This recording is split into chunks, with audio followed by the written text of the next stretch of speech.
ہماری محبتوں میں نا دنیاوی اغراض بڑھیں.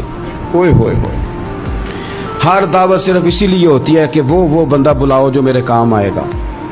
ہر تحفہ اس لیے آگے کی طرف روانہ کیا جاتا ہے کہ اس شخص کو بلاؤ جو کل میرے کام آئے گا. عزیز بھائی، اللہ کے نیک بندے سے اللہ کا بندہ سمجھ کے پیار کرے، اور اللہ کا نیک بندہ سمجھ کے اس کے ساتھ فوٹو آنا ضروری نہیں، اس کے ساتھ پیار ہونا ضروری ہے.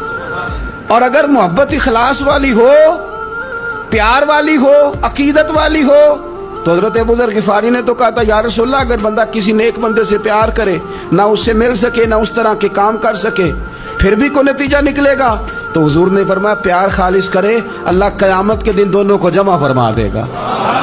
جو جس سے محبت کرے گا صبح قیامت اسی کے ساتھ ہوگا.